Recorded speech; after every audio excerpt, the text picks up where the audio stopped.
అందరికీ నమస్కారం. ఈరోజు ఒక అద్భుతమైన కథ, చిన్నప్పుడు కథ, అందరికీ తెలిసిన కథ. అనగనగా ఒకానొక ఊరిలో ఒక కాకి ఉంది.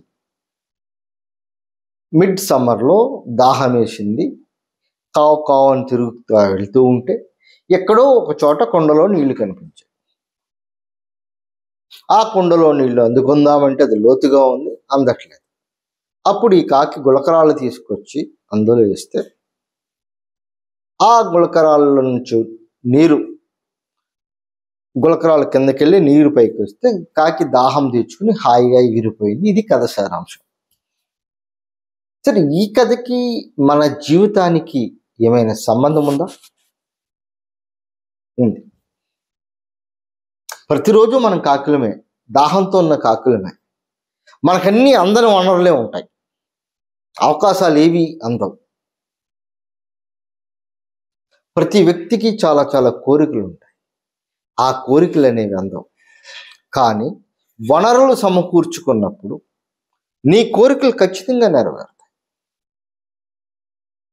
ఎంత అద్భుతమైన కథ అంటే, ఒక కాకి తన అవసరాన్ని తీర్చుకోవడం కోసం ఒక్కొక్క గులకరాయ ఏరి తీసుకొచ్చి తన స్థాయికి నీరు వచ్చే వరకు పెంచుకుంది. అలాగే అందరికీ అన్ని వసతులు ఉండవు.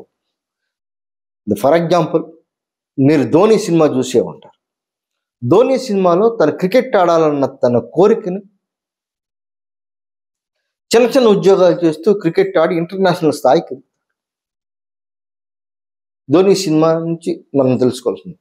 అలాగే ఈరోజు ప్రపంచంలో గొప్ప గొప్ప వ్యక్తులు అందరూ అనుకునే వాళ్ళంతా కూడా ఒకప్పుడు వాళ్ళ జీవిత లక్ష్యాన్ని చేరడం కోసం చిన్ని చిన్ని పనులు చేసి వాళ్ళ సామర్థ్యాలను మెరుగుపరుచుకుని వాళ్ళ అవకాశాలు అందిపుచ్చుకుంటూ ఉన్నతమైన స్థాయికి వచ్చిన వాళ్ళు.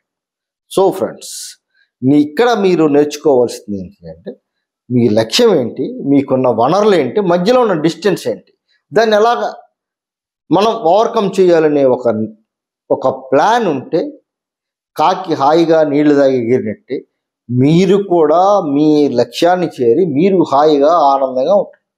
This is the thing. Thank you very much.